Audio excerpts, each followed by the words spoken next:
Selamat hari ini semuanya, balik lagi sama gua Abu di channel Syam Garage. Teman-teman semua, mobil di sebelah ini adalah mobil yang bisa dibilang paling laku di dunia, yaitu Toyota Corolla. Dengan nama Corollanya sendiri ya, itu paling laku di seluruh dunia. Nah, kebetulan yang di sebelah gue ini adalah mobil pakaian gue sendiri untuk daily driver gue ya. Nah, yang di sebelah ini Toyota Corolla tahun 96. Udah tua ya. Mungkin hampir seumuran sama gua. Atau dengan kode bodi yang biasa dikenal di luar negeri itu Corolla AE 111. Untuk keluarannya sendiri, Corolla itu banyak udah cukup tua juga. Mulai dari tahun segini sampai dengan saat ini juga masih ada. Nah, untuk yang Corolla AE 111 atau Corolla AE 111 itu keluar hanya 2 tahun, teman-teman.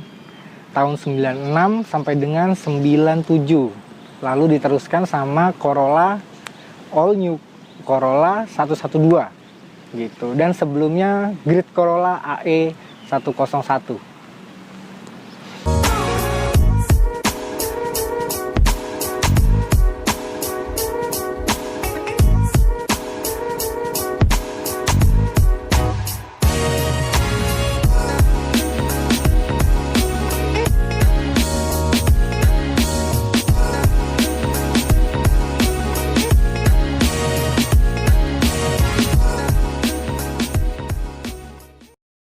Untuk bodinya sendiri ya bisa dilihat timeless banget ya.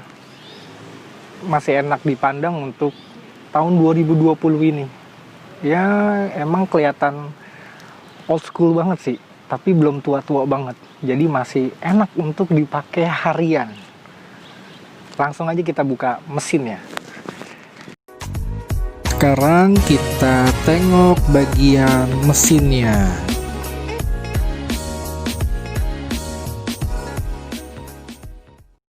Untuk bagian mesinnya sendiri itu ini berisikan 4 AFE dengan isi silinder 1600 cc 16 valve.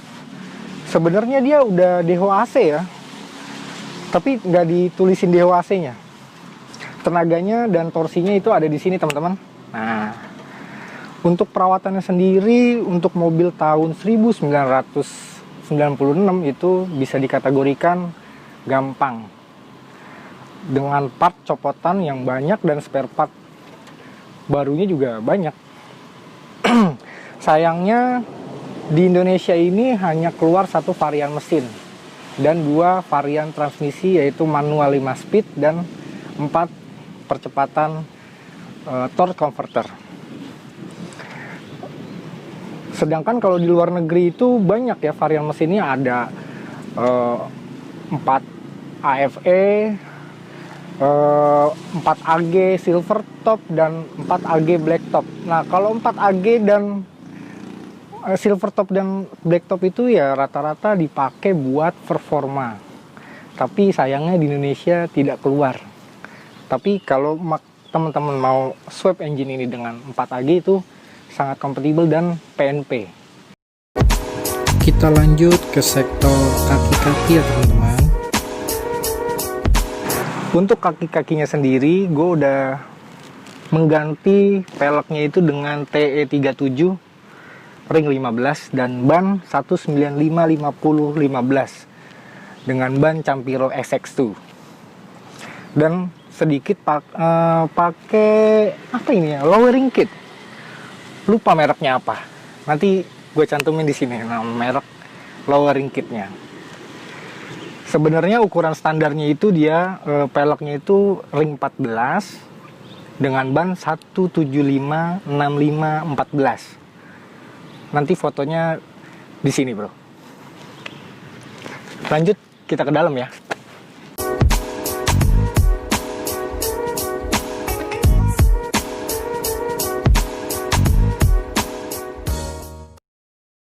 Nah, sekarang kita di bagian interiornya. Bisa dilihat interiornya ini bisa dibilang black ya.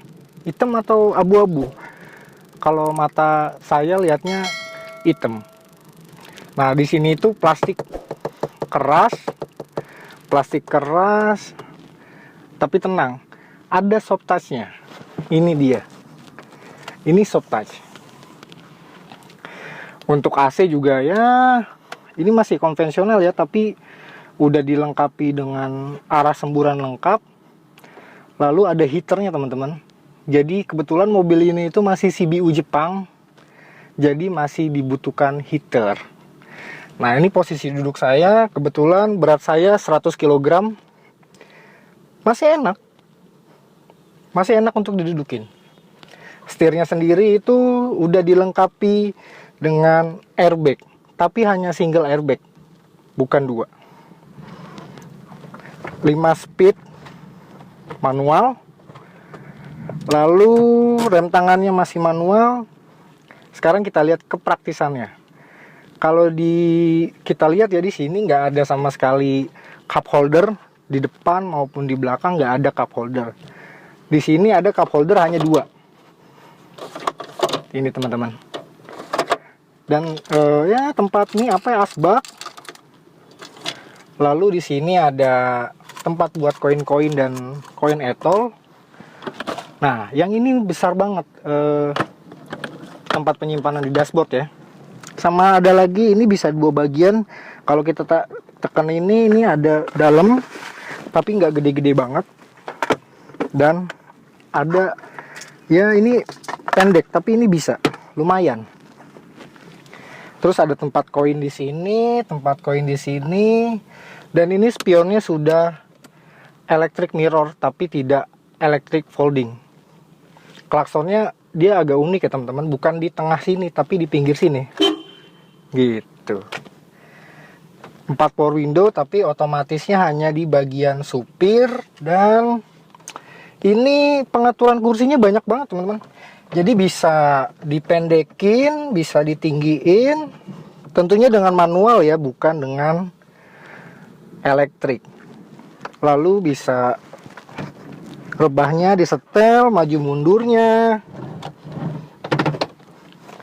Dan ini bisa lumbar support. Kemudian kita balik lagi ke setirnya ya. Setirnya itu bisa tilt, tapi nggak bisa teleskopik. Di sini juga wipernya bisa intermittent untuk posisi low-nya, dan nggak ada wiper belakang. Di sini juga ada defogger belakang, kaca belakang, dan sen. Cuman itu aja. Kulitnya ini masih aslinya ya teman-teman, jadi ini masih bawaan si pabriknya sendiri. Masih kain, belum dikasih dengan jok-jok kulit. Oh iya, kelewatan. Nah, untuk door trimnya sendiri itu di sini soft touch. Di sini ada pabrik, di sini plastik keras, dan di sini soft touch. Gitu. Sekarang kita duduk belakang ya.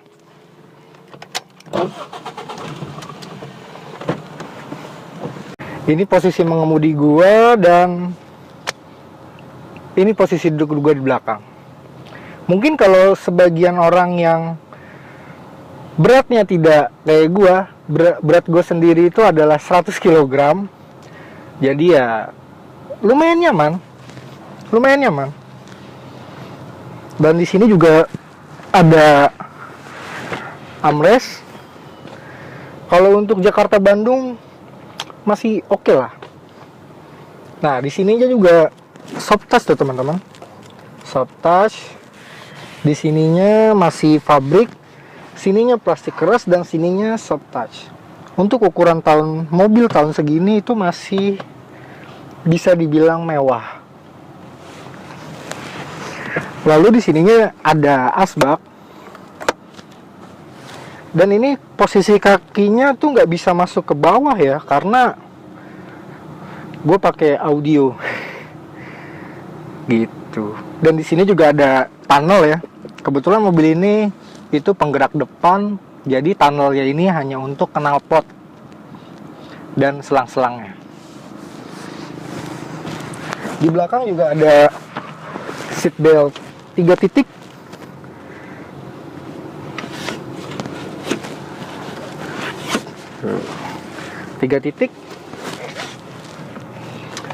Dan oh ya, seat belt depannya itu bisa dinaikin turun.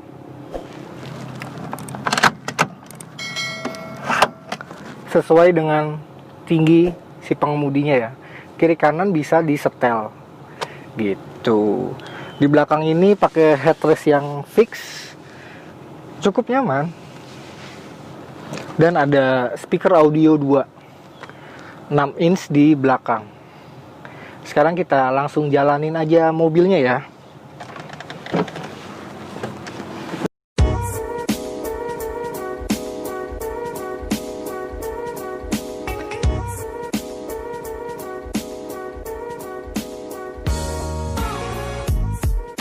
Oke teman-teman, sekarang saya udah ada di kabin Corolla AE 111.